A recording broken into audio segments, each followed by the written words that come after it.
They split up her house while she was still living, arguing over rooms, pricing her memories, and choosing her future like she was already gone.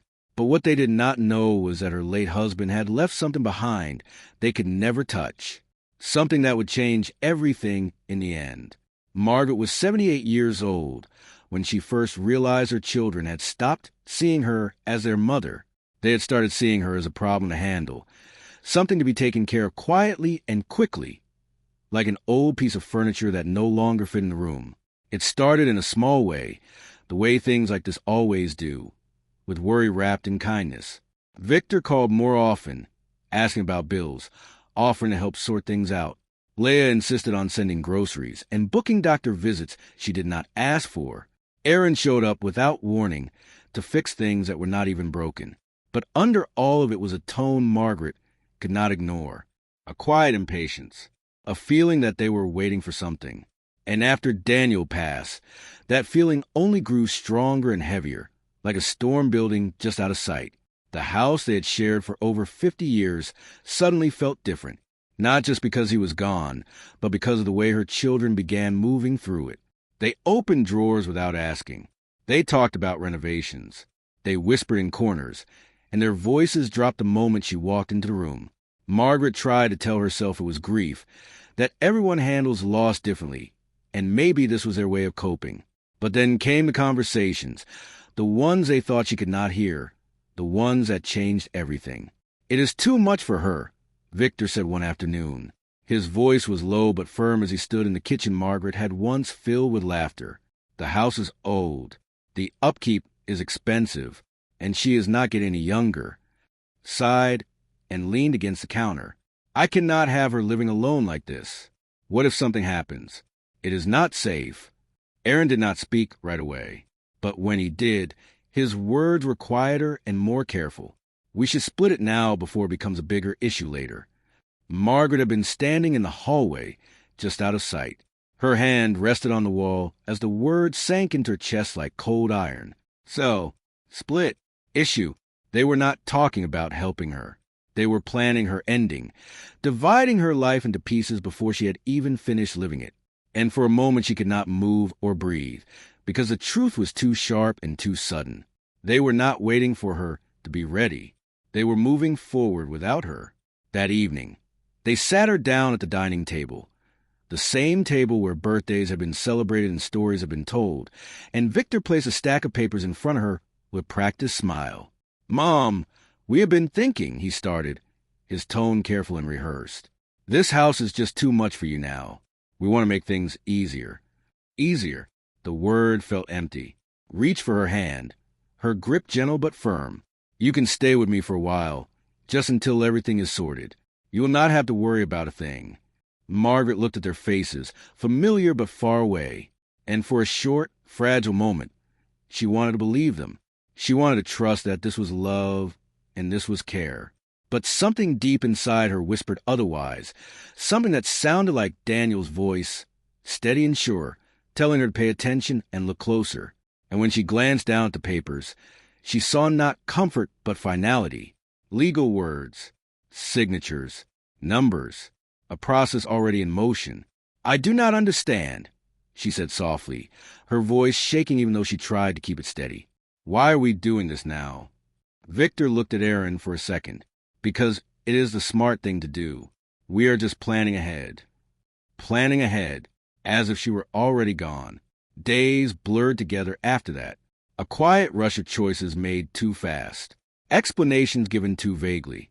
And before Margaret could fully understand what was happening, strangers were walking through her home, checking the walls, measuring the rooms, and talking about prices like the place held no history and no heart. She followed them quietly, watching as they opened closets full of decades of memories and talked about how much money the rooms might be worth, the same rooms that had once held laughter and love. And every step felt like something was being taken from her, not just the house, but the life she had built inside it. She tried to speak up. She tried to say she was not ready and that she needed more time. But every time she tried, she was met with gentle brush-offs, with soft promises that sounded kind but felt like walls closing in. "It is for the best, Mom. You will be happier this way. Trust us." Trust us. The words kept ringing in her mind long after they were spoken, because trust is something that cannot be demanded. It has to be earned. And in that moment, standing in the middle of her own home as it was quietly taken apart, Margaret realized she did not recognize her children anymore, not in the way she used to, not in the way that mattered. The final blow came on a quiet afternoon when she walked into the living room and found them sitting together.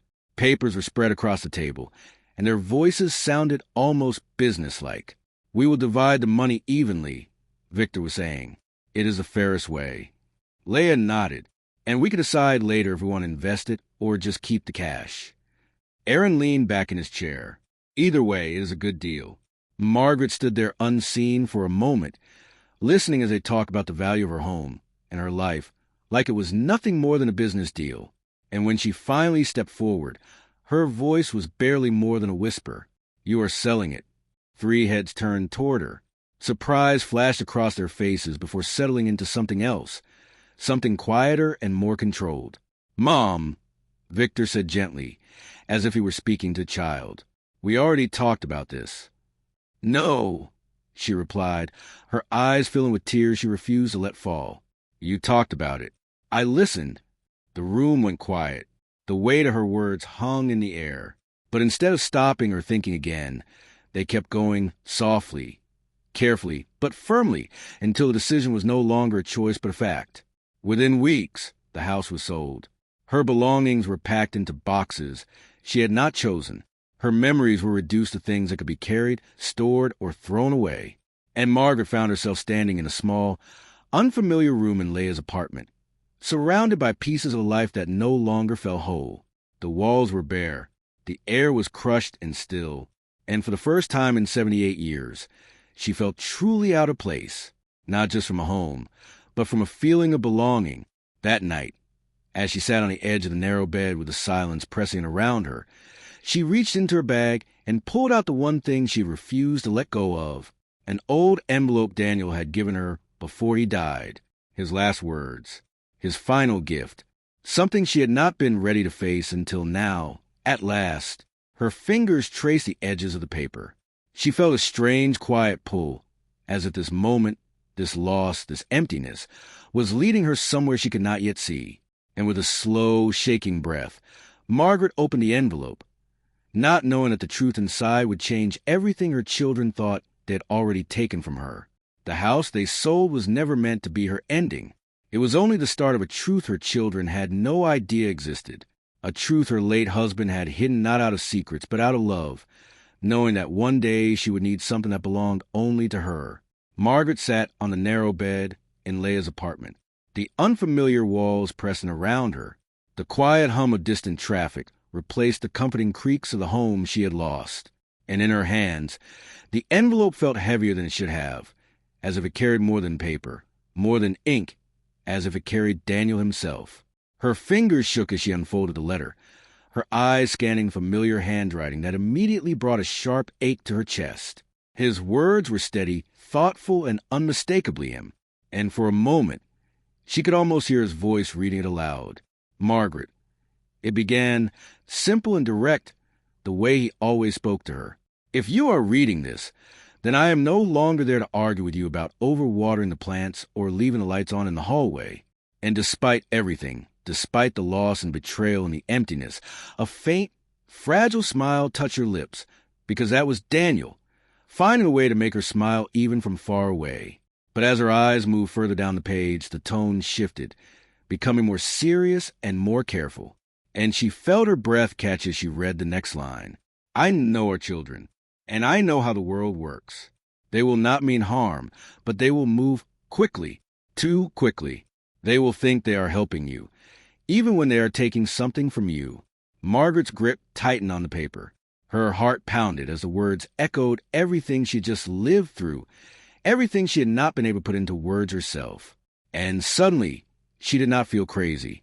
She did not feel weak. She felt seen and understood in a way only Daniel ever truly had. She wiped at her eyes and kept reading. "That is why I made sure you would always have a place that no one else could touch. A place that is yours. Not ours. Not theirs. Yours." Her brow furrowed. confusion mixed with a growing feeling of something else, something she had not felt in weeks. Hope. Carefully, she pulled the rest of the contents from the envelope, her hand shaking as she unfolded the papers tucked inside. Official papers, stamped, bearing an address she did not immediately recognize. And then she saw it, a beach property deed, her name printed clearly and undeniably as the only owner. Margaret's breath hitched. Her heart skipped as she looked back at the letter, her vision blurring slightly as tears welled up again. "You always loved the ocean," Daniel had written. "You said it was the only place where your thoughts felt quiet, where the world did not feel so heavy. I wanted you to have that again, especially when I could not be there to give it to you myself." She pressed the letter to her chest, a soft sob slipping out before she could stop it, because in that moment, everything she had lost crashed into everything he had left behind. And for the first time since his death, the pain was not smothering. It was guiding her. The next morning, Margaret did not tell Laya where she was going. She did not explain or argue, because for once, she was not asking for permission. She was not waiting for someone else to decide what was best for her.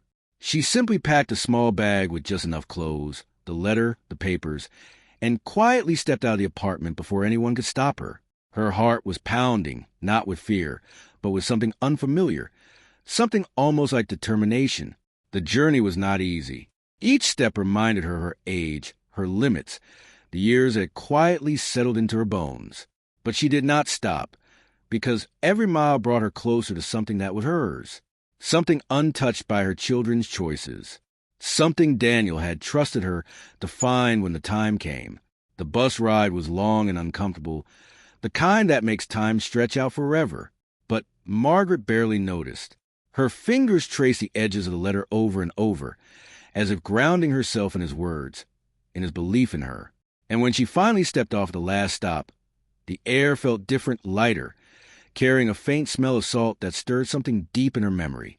She followed the direction slowly and carefully, her steps uneven but steady, until the road narrowed, the noise faded, and the sound of waves began to rise in the distance, soft at first, then clearer and stronger, like a quiet call guiding her forward.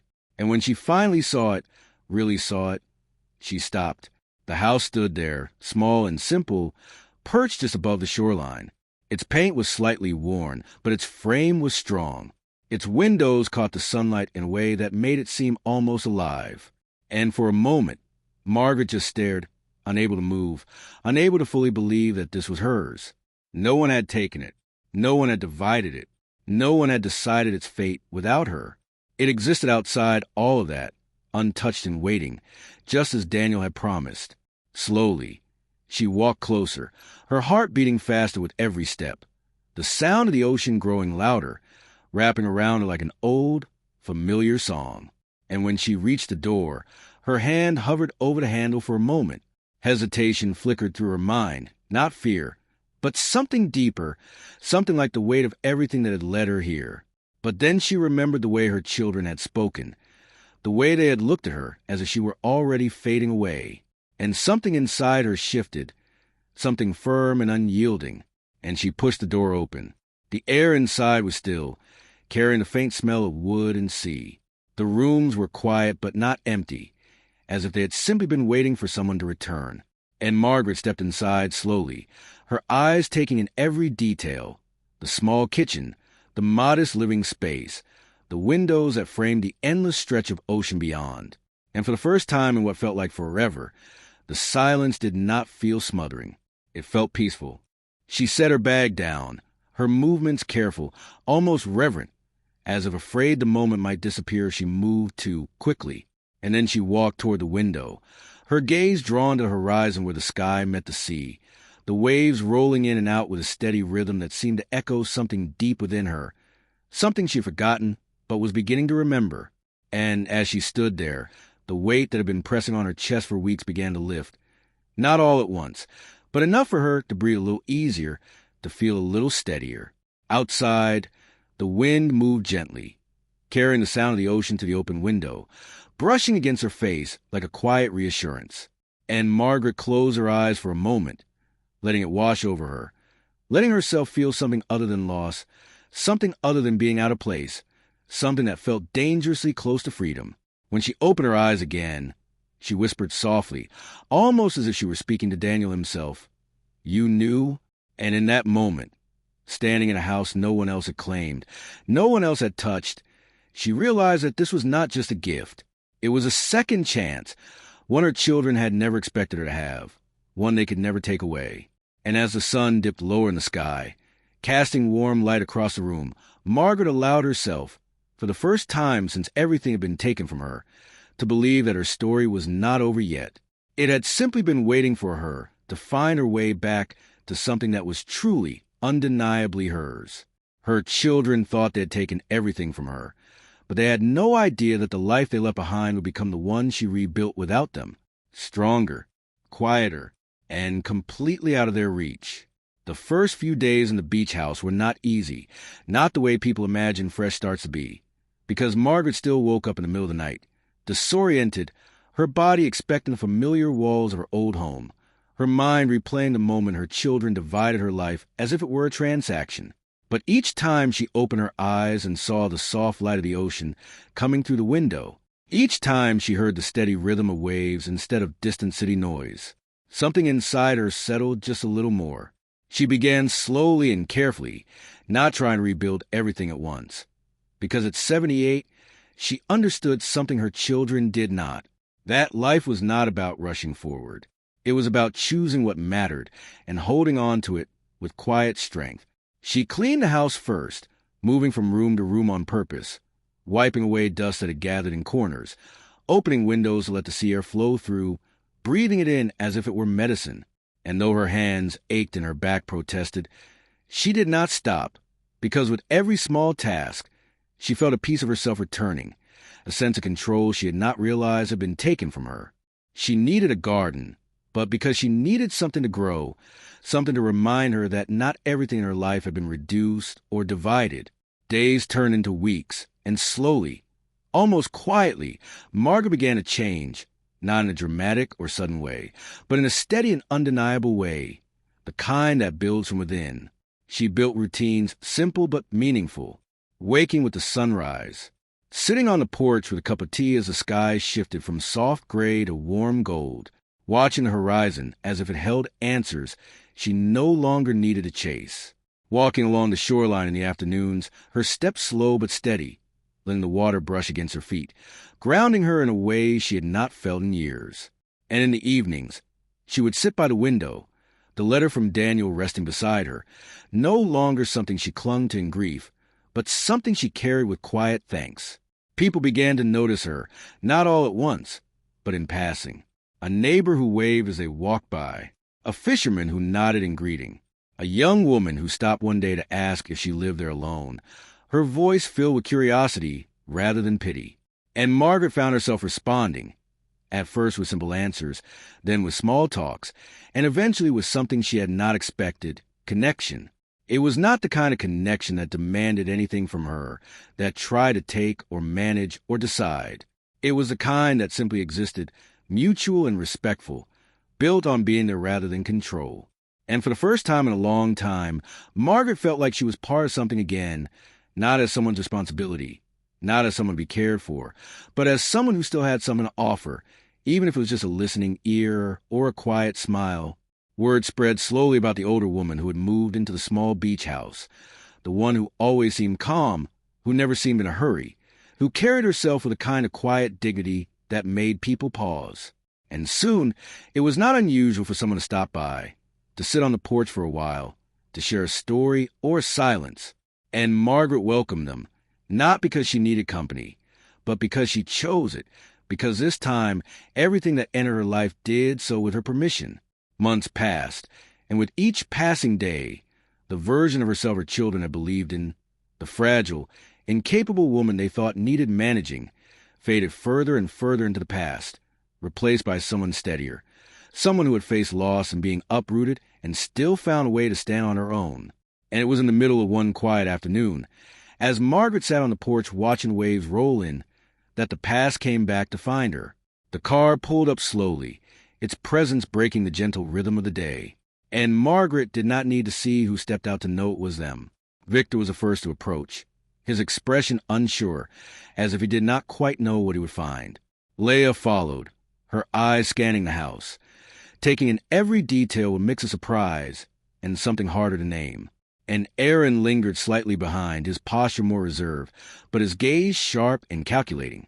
And for a moment, none of them spoke, as if the truth of what stood before them did not quite match the version of their mother they had built in their minds.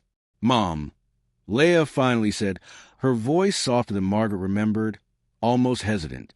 And Margaret turned her head slightly, meeting their eyes with a calmness that immediately shifted the balance of the moment, because there was no confusion in her face, no uncertainty, only clarity. "You found me," she said simply, not as a question but as a statement. And Victor stepped forward, clearing his throat. "We have been looking everywhere. Why did not you tell us about this place?" Margaret studied him for a moment, her gaze steady and unhurried, and then she gave a small, almost invisible smile. "You did not ask," she replied, her tone gentle but firm. And the simplicity of the answer seemed to shake him more than any accusation could have. Aaron stepped closer then, his eyes moving over the house, the land, the view, sizing it up, measuring it, and Margaret recognized that look right away. It was the same look he had worn when talking about the sale of her home, the same quiet calculation. And she felt something shift inside her, not fear, not anger, but resolve. "This place," he said, gesturing slightly, "it is valuable. You should have told us. We could have helped you manage it, made sure everything is handled properly." Margaret let the words settle in the air, the familiar pattern revealing itself once again, the assumption, the control, the quiet belief that she needed them to decide for her. And this time, she did not hesitate. "No," she said softly, and though her voice was not loud, it carried a finality that stopped them in place. And for a moment, the only sound was the ocean behind her, steady and unwavering. "This was left to me," she continued, her gaze moving from one to the other, "not to be divided, not to be managed, and not to be taken." Laya's expression shifted, something like guilt flickering across her face. "We were just trying to help," she said, her voice quieter now, less sure. And Margaret nodded slightly, acknowledging the words without fully accepting them. "I know you believe that," she replied. "But helping someone does not mean choosing their life for them." The weight of her words hung between them, heavier than any argument, because they were not spoken with anger, but with truth. And for the first time, her children had no easy response, no way to brush off or redirect what she was saying. Victor looked down briefly, his confidence slipping, while Aaron stayed silent, his usual certainty replaced with something closer to unease. And Margaret took a small step back toward the door of the house, the place that now stood for everything they could not take from her. "I lost my home once," she said quietly, "but I found something else in the process, something I did not realize I still had." She paused, her hand resting lightly against the door frame. "Myself." The words settled deeply, not just for them but for her, a quiet recognition of everything she had endured and everything she had rebuilt. And without waiting for a response, without asking for approval or understanding, Margaret stepped inside the house and gently closed the door, leaving her children standing outside, facing not the woman they thought they had left behind, but the one they had never truly seen, the one who had lost everything, only to discover that what mattered most had been hers all along, waiting for her to claim.